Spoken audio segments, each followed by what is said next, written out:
Hello students.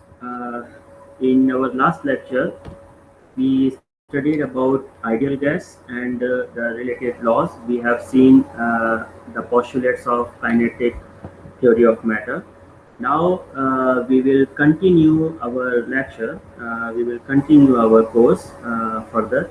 And today we will discuss about several topics, including Avogadro hypothesis, degree of freedom, adiabatic expansion of gas, and then we will see how did you learn about these topics by using some MCQs. So today's lecture objectives are: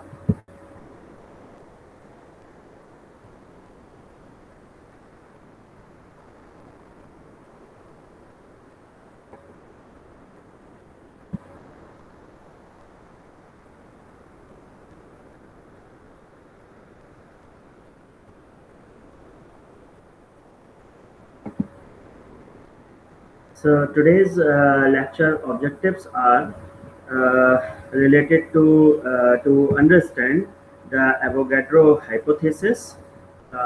Then we will see some other topics related to degree of freedom. We will understand the definition of degree of freedom, and then we will see how it works for the different molecules having monoatomic, diatomic, and triatomic, and then we will see the adiabatic expansion of gases.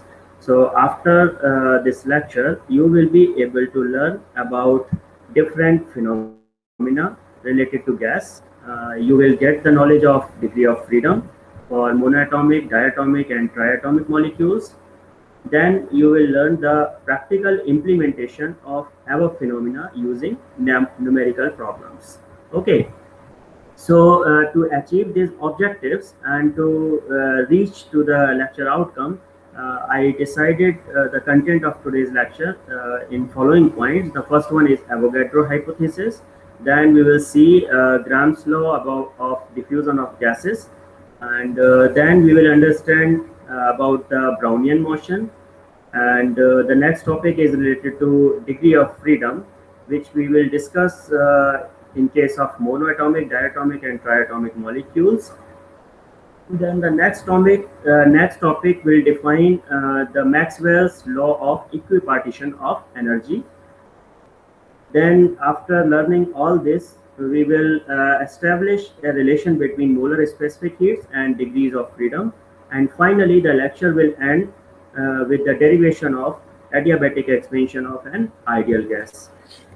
Here is the list of reference books which I have consulted to prepare this lecture. Especially, I will recommend the third book, Heat and Thermodynamics, which is quite easy to understand and written very well by Brishlal and Subramaniam.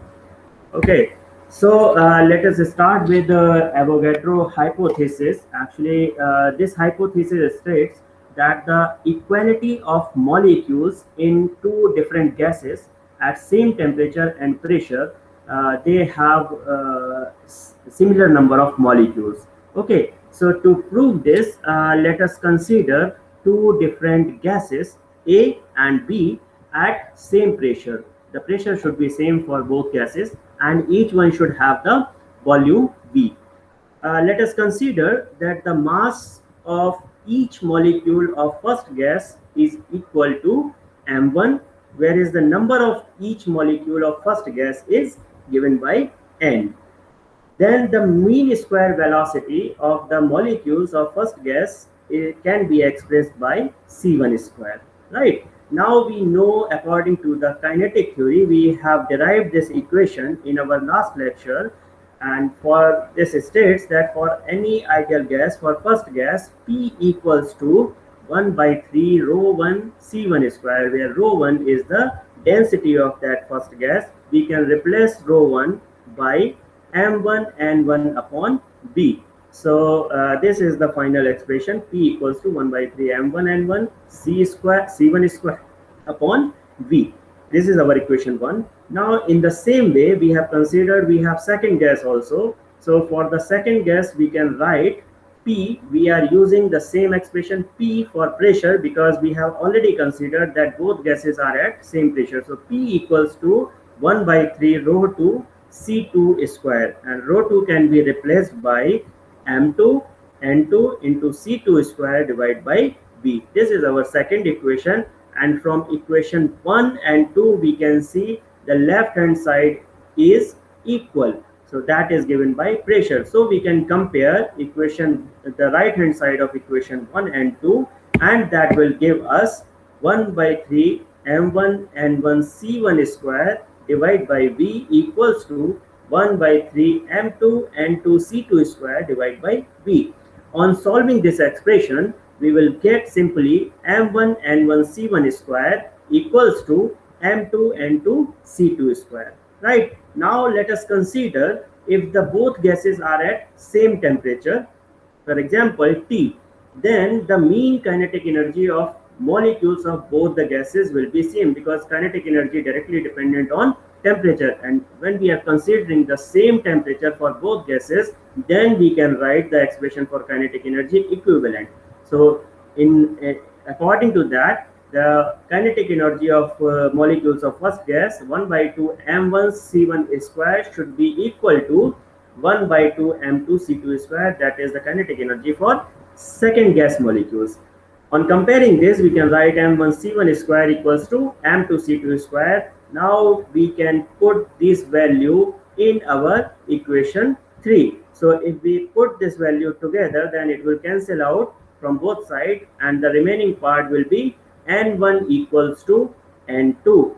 So the equal volume of all gases under similar condition of temperature and pressure, they should have the same number of molecules, and this hypothesis is proposed by Avogadro, and that's why it is known as Avogadro's hypothesis. Okay, now let us move to second topic that gives the Graham's law of diffusion of gases. Actually, this law states the diffusion rate of gas is inversely proportional to the square root of molar mass or density of gas. So let's see how we can derive it.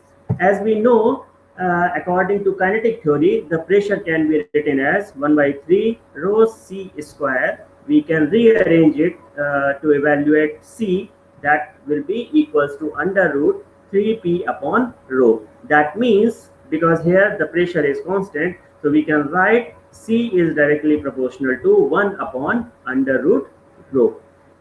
That means if we want to write it for two gases, we can write C1 upon C2 equal to under root rho 2 upon rho 1. Right? Now we know that at constant temperature and pressure, the rate of diffusion is proportional to the RMS velocity of molecules. So we can write R is proportional to C. C is the RMS velocity. And we have already seen above that C is proportional to 1 upon under root 2. So if we combine this and this, we can write together R is proportional to C, that is proportional to 1 upon under root 2. If we write it for two gases, then it will become R1 upon R2 equals to under root rho 2 upon rho 1. And that is known as Graham's law of diffusion of gases, which we have stated in the beginning of derivation. Right? Now, this is the next topic of today's lecture, and this is quite interesting to understand. This is very interesting not only in terms of chemistry or physics, this is interesting according to the biology also. Actually, this phenomena was first observed by a Scottish botanist, Robert Brown, in 1827, and it was discovered actually when he was observing pollens through his microscope. What he found that the very small tiny particles in pollen solution, they were moving in a random way.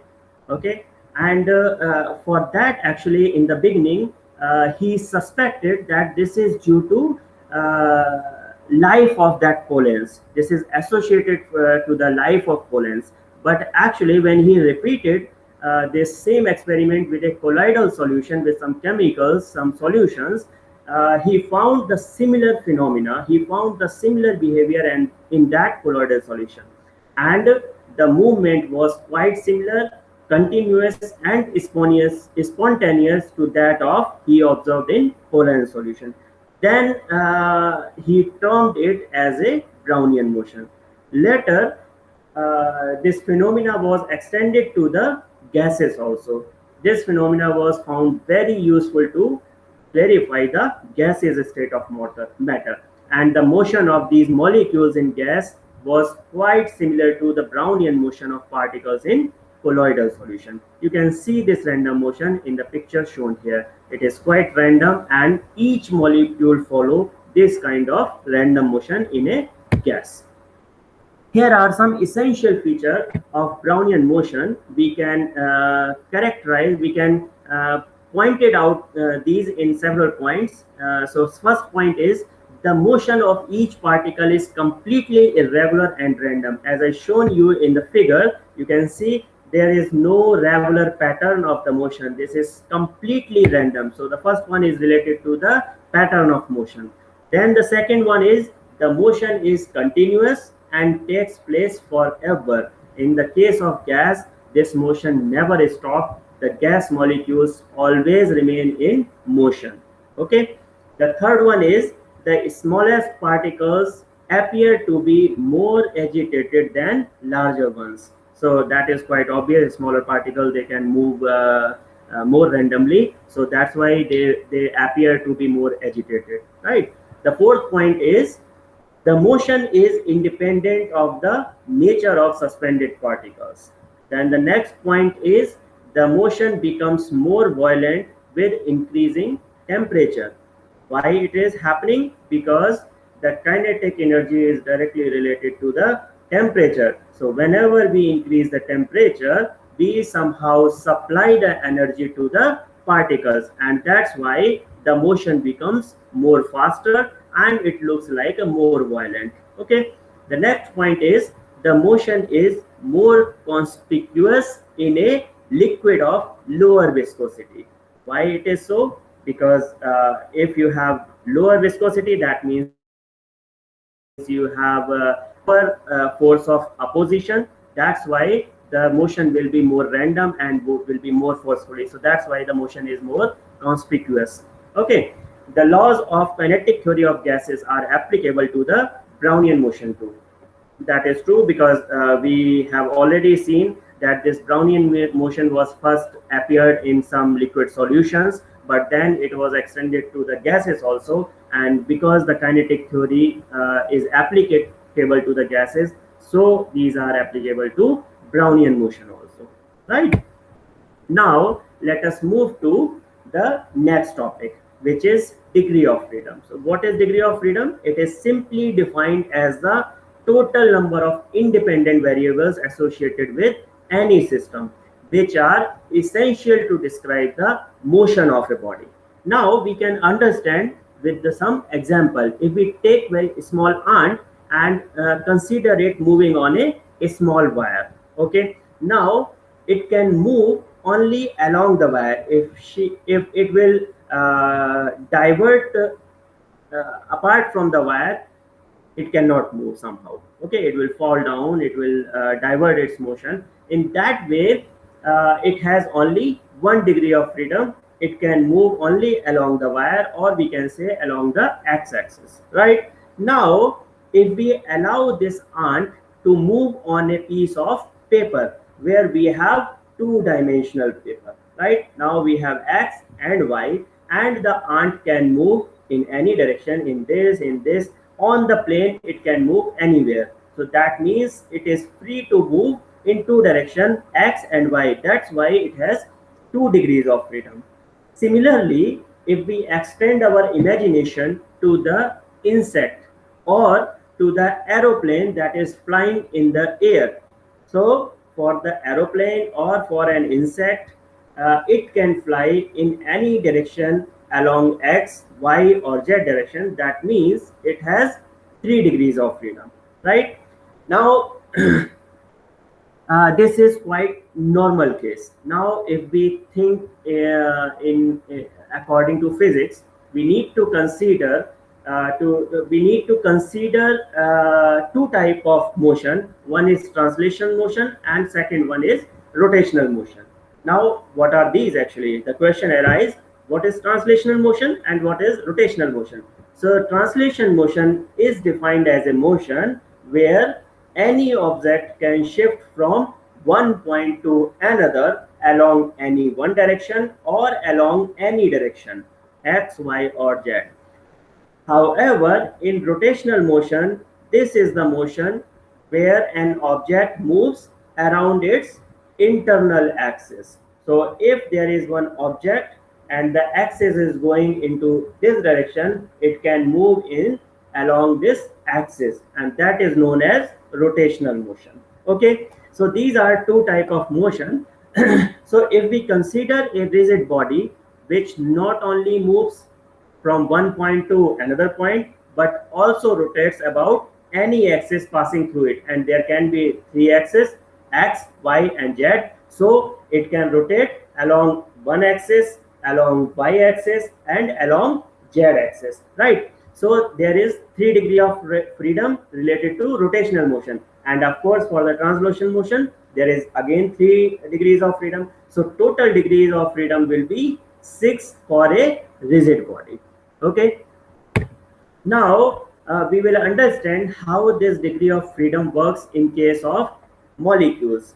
We will consider different molecules with monoatomic, diatomic, and triatomic molecules. Let us consider first the case of translational motion, where the point moves from one point to any object moves from one point to another point. Now, as we know that degree of freedom is decided according to both translational and rotational motion. So for the translational motion, irrespective of atomicity, we are considering three cases, right? One is monoatomic, diatomic, and triatomic. Now, irrespective of this atomicity, all the gas molecules can move from one point to another point in any direction, right? X direction, Y direction, or Z direction. So that means it has freedom for moving in three directions. That means it has 3 degrees of freedom due to translational motion. You can see in this figure also the molecule can move in X direction, Z direction, or Y direction. If there is, we are considering some molecule, either it is one atomic, diatomic, or triatomic, right? Now we will consider the second case, degrees of freedom due to rotational motion. In this case, it will depend on the atomicity. So we will take the example one by one. We will understand this degree of freedom due to rotational motion one by one for monoatomic, diatomic, and triatomic molecules.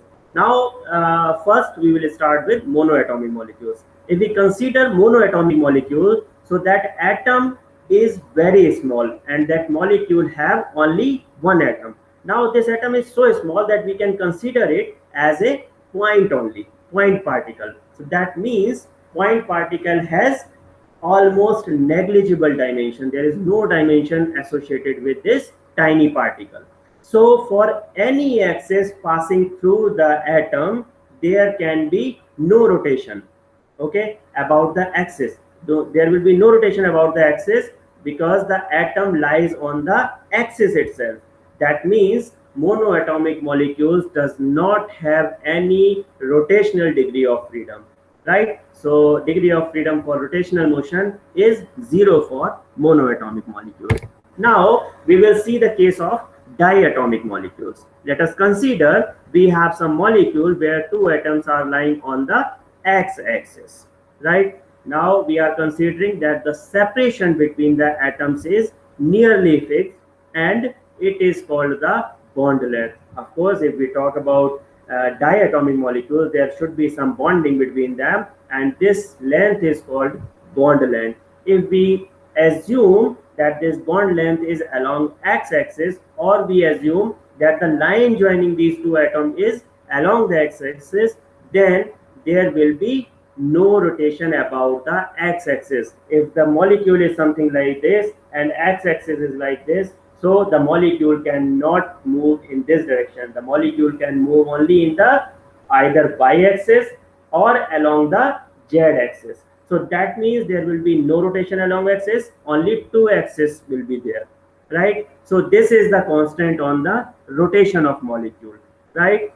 So according to that theory, the diatomic molecules can have 2 degrees of freedom. If it is along x-axis, it will have the freedom to move around y-axis and z-axis. If it is along the y-axis, then it cannot move along the y-axis. It will have a freedom to move around x-axis and z-axis. So similarly for the z-axis also we can consider. So this is the case for diatomic molecules.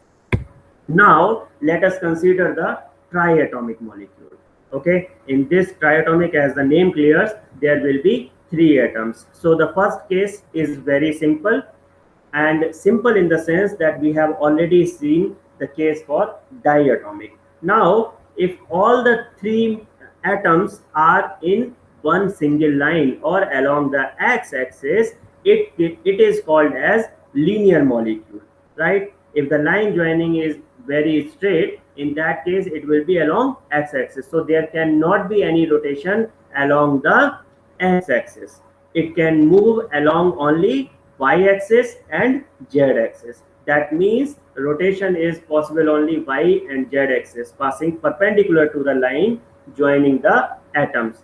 So it is quite similar to diatomic case, and that's why the degree of freedom will be 2 associated with the rotation motion of the molecule.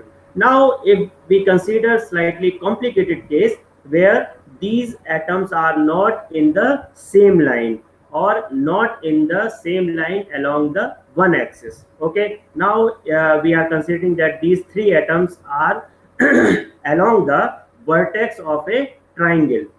Then this molecule is known as non-linear molecule. In this non-linear triatomic molecule, rotation along all the 3 axes is possible. Now it can move along x-axis, y-axis and z-axis. So it has degree of freedom of 3 that is associated with the rotation of molecule. Okay, so these are 2 motions. One is translational motion. So for translational motion, irrespective of atomicity, the degree of freedom for all the molecules is 3. For the rotational motion, for monoatomic molecule, it is 0. For the diatomic molecule, it is 2. But for triatomic molecule, it can have 2 and 3 depending on whether the molecule is linear or non-linear. Okay. Apart from these 2 motions, when we talk about molecules, we need to talk about the vibrational motion. Okay, because of the bonding between 2 atoms in the molecule, there always some vibration occurred, some oscillation occurred. So that the same thing is written here. The atoms of a molecule can also vibrate, and these vibrations of the atoms of a molecule slightly changes the internuclear distance between the atoms. Either it will vibrate or either it will oscillate. The distance between these 2 molecules, these 2 atoms will be changed with the vibrations, right? Now these vibrations are quite complex, but they are periodic. Okay, they can be resolved into various vibrational mode. We can represent it in different categories. They can be representing a simple harmonic motion of a particular frequency.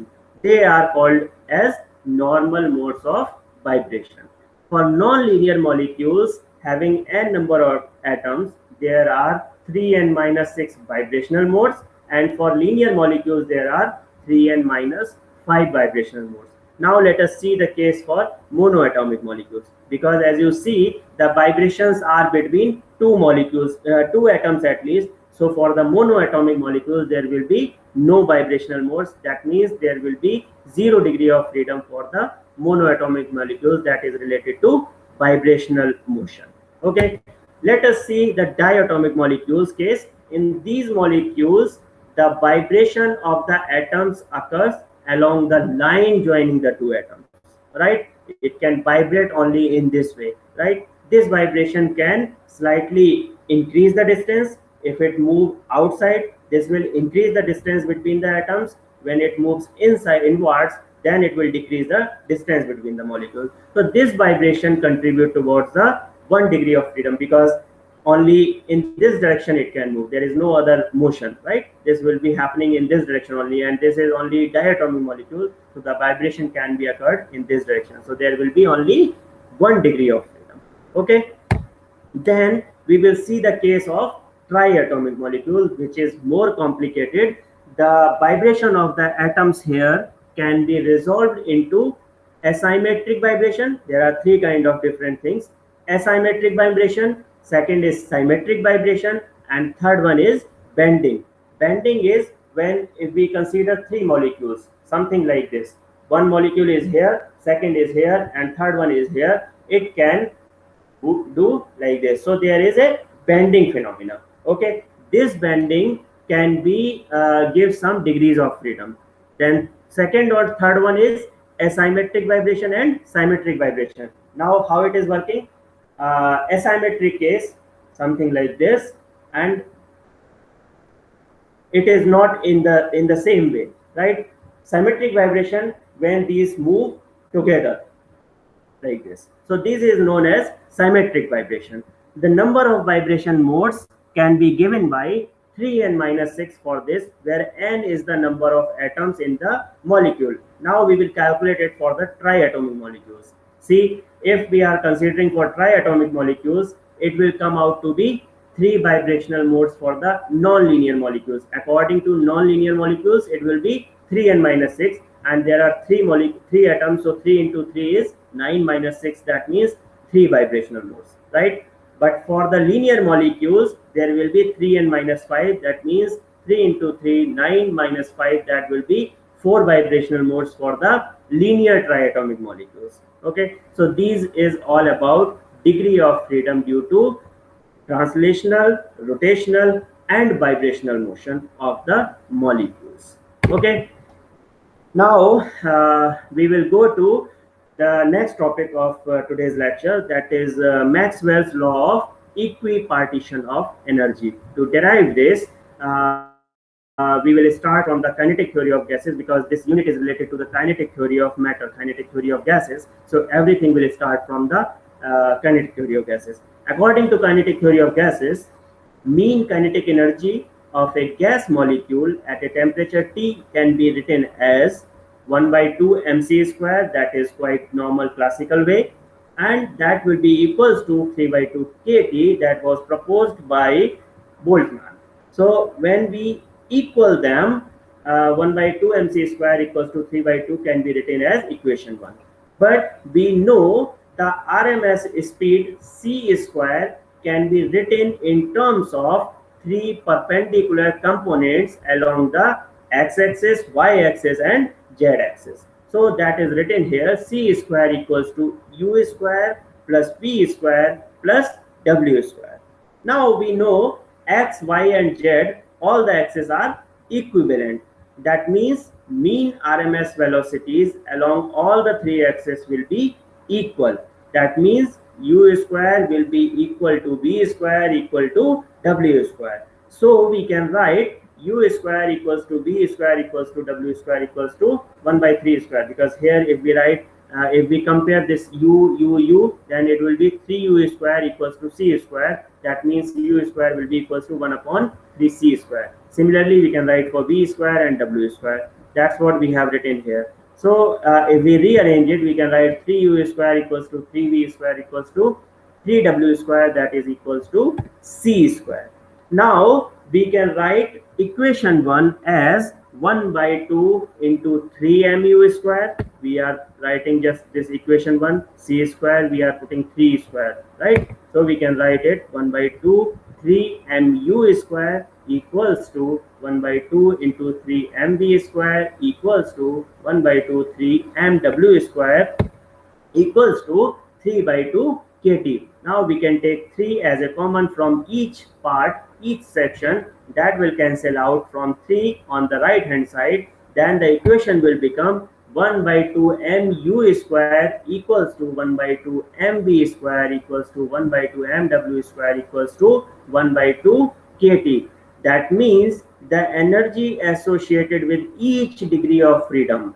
Each degree of freedom means along the x-axis. This is along the x-axis. This is along the y-axis. This is along the z-axis. So the energy associated with each degree of freedom, either translatory or rotatory, will be equal to 1 by 2 kT. And this theorem is known as Maxwell's law of equipartition of energy. And it can be stated in the sentence as follows: the total energy for any dynamical system which is in thermal equilibrium, the energy is divided equally among all the degrees of freedom and always equal to 1 by 2 kT per molecule per degree, where K is Boltzmann constant and T is the absolute temperature.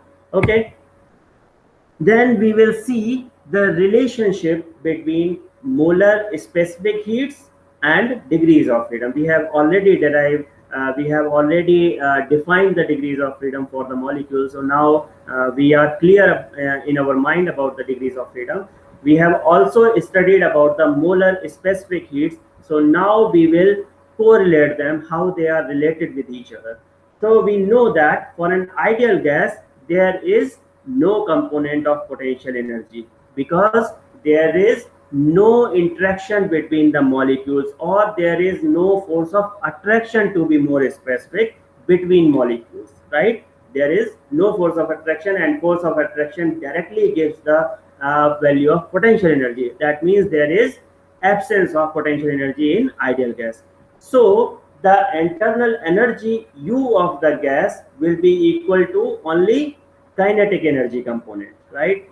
If we assume that the degree of freedom F is given to this gas molecules, then according to the law of equipartition of energy, which we have seen just now, the average energy per molecule is given by 1 by 2 F into K into T.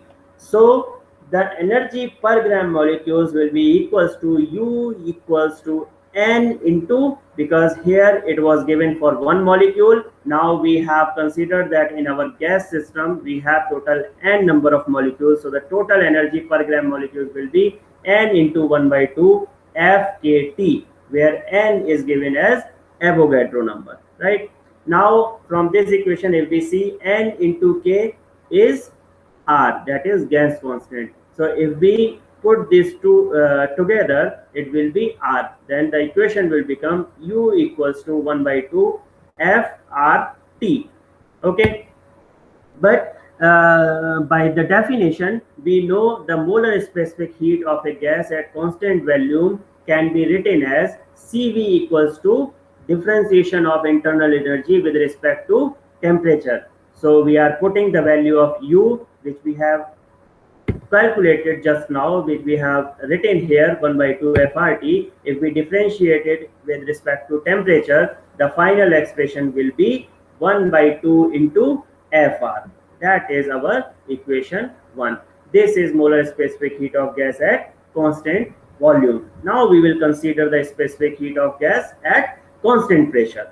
Now here molar specific heat of gas at constant pressure, it is nothing but simply Cp equals to Cv plus R. That is known as Mayer's law. So Cp equals to Cv plus R. Cv we have already calculated 1 by 2 Fr. If we put this value here, 1 by 2 Fr plus R, if we take R as a common, we will get R into F by 2 plus 1. That is our equation number 2. Now if we divide equation number 2 by equation 1, we will get Cp upon Cv equals to R, and R will cancel out and it will become F by 2 plus 1 upon F by 2. If we further solve it, we will get 1 plus 2 upon F, and we can represent Cp upon Cv as gamma. So the relationship between molar specific heat and degrees of freedom is becoming gamma equals to 1 plus 2 upon F, where gamma is the ratio of molar specific heat at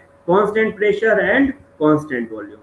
Okay, we have seen how to derive this relation. Now the final topic of today's lecture is adiabatic expansion of an ideal gas. So what is adiabatic expansion? What is actually adiabatic process? Adiabatic process is the process where we cannot exchange heat with the system. Neither it is allowed to enter into system, nor we can take the heat out of the system. Okay, that means del Q will be 0 for an adiabatic system, right? There will be no change in heat, so we can write del Q equals to 0. We also know that internal energy is a function of temperature only. In our previous lecture, I have mentioned that internal energy cannot be function of pressure and volume for ideal gas. It is function of temperature only. So by the definition, we can write du equals to Cv into dt. Now, this is actually from the first law of thermodynamics. We will see it later, but for a small change in the state of system, we can consider it. This is the heat change of the system equals to, this is the internal energy and this is the work done. So it is quite normal to consider that the heat supplied or heat released from the system will be equals to the internal energy of the system plus work done by the system or work done on the system depending on the condition. Now we know for the adiabatic process del Q is 0. Putting the value of du as Cv into dt plus Pdv as it is, we will get the value of dt equals to minus Pdv upon Cv. Okay. Then Pv we can replace from the ideal gas law. We can write Pv equals to RT. So we have replaced that dt equals to minus RT into dV upon V into Cv. We will take Cv on the other side. The equation will become Cv into dt equals to minus RT into dV upon V. If we take this on the other side, it will become Cv into dt upon T plus R into dV upon V equals to 0. Okay. Now from the Mayer's equation, we know that Cp minus Cv equals to R. So we are forming here the value of R. So the equation will become Cv into dt upon T plus Cp minus Cv into dV upon V equals to 0. On combining this, on rearranging this equation, we will get dividing this Cv, then dt upon T plus Cp upon Cv minus 1 into dV upon V equals to 0. And the Cp upon Cv we can write as gamma, which we have used in our last derivation.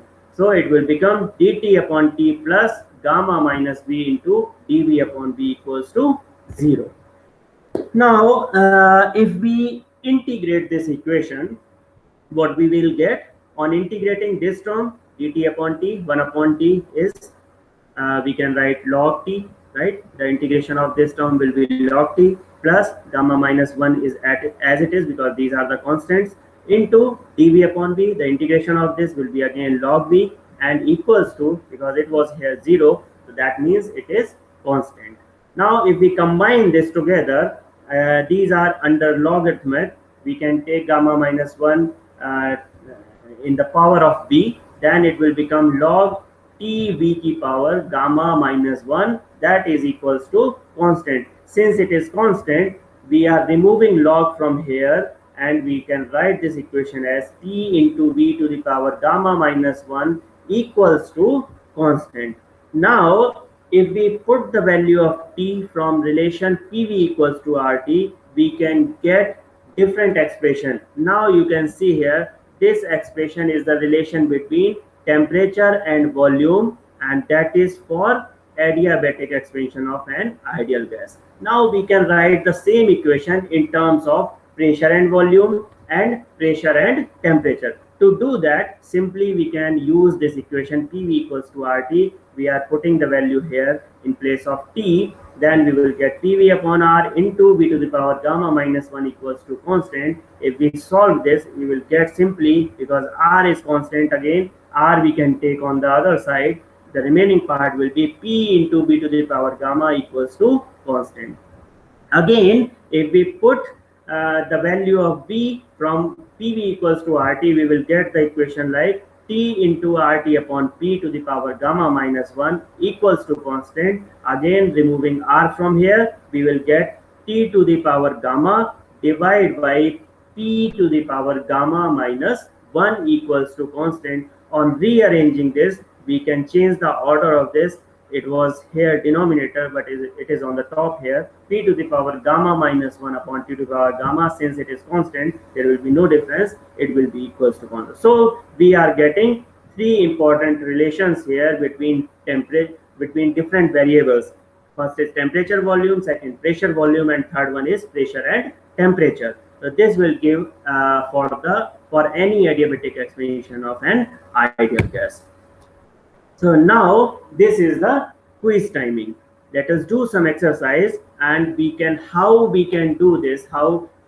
What did you learn from today's lecture? We can judge it from this case. This is just normal questions. The first question is, the volume occupied by one number of unit mole of gas is called as.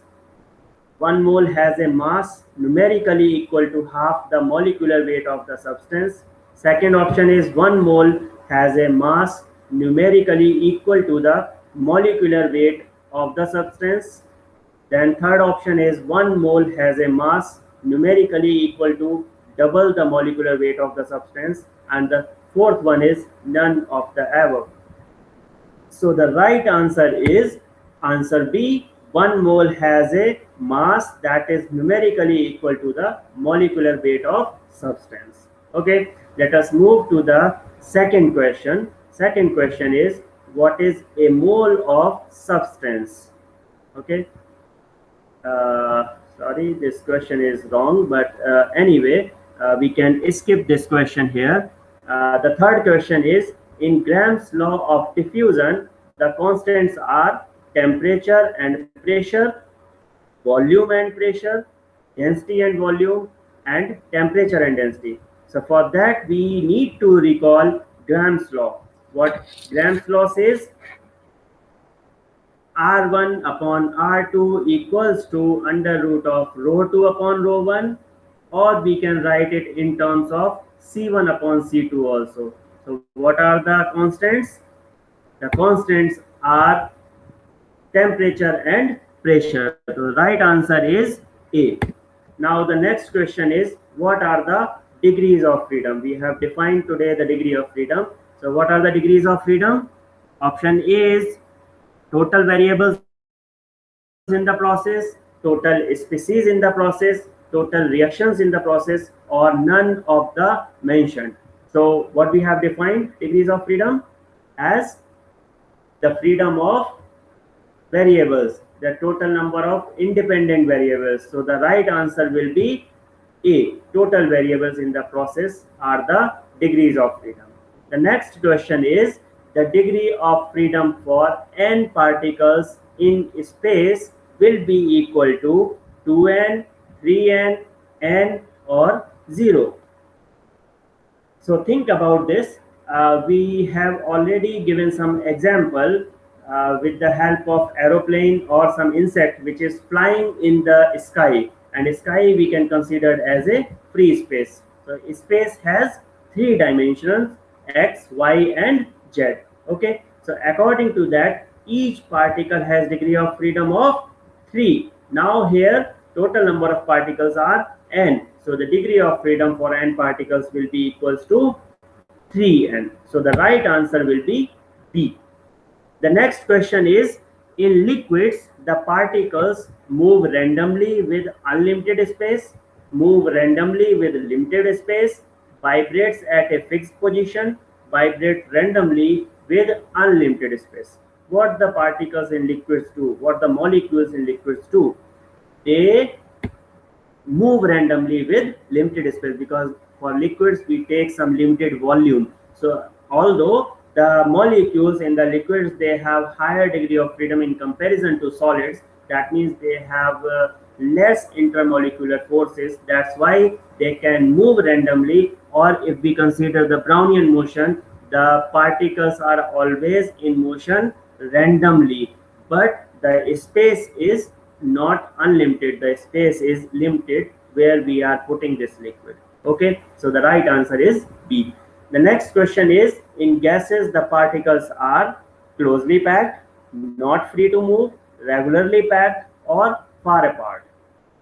Definitely for the gas, the intermolecular forces are quite small, they are negligible, and the intermolecular distance is very large. That means the right answer for this equation will be far apart. If we consider this regularly packed, this characteristic is for which state of the matter? Regularly packed or closely packed is related to solids.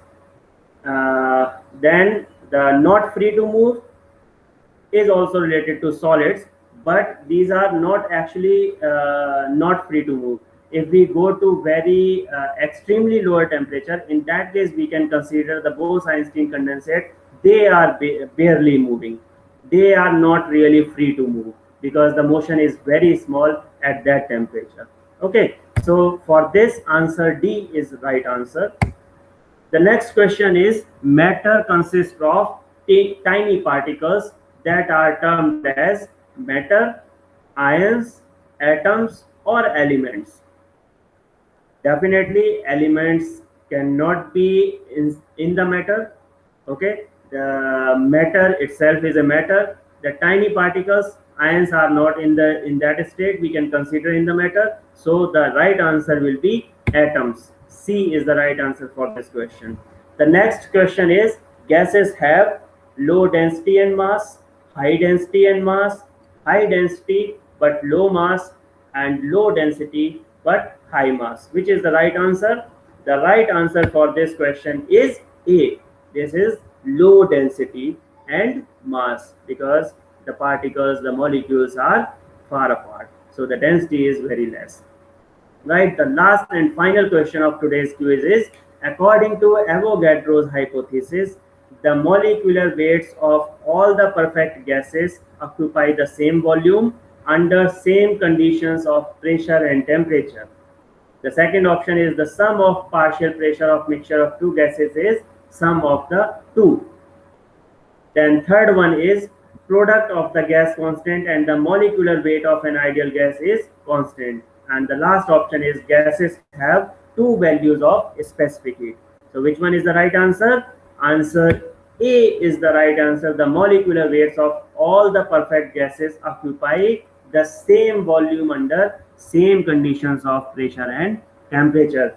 I hope you have get the knowledge for all the studied parts. You have seen all the related things. If you see Avogadro hypothesis, Grant's law of diffusion of gases, Brownian motion, then you have learned about degrees of freedom. I hope everything is clear to you. I hope you could understand everything today. Thank you for your kind attention. Thank you for your listening.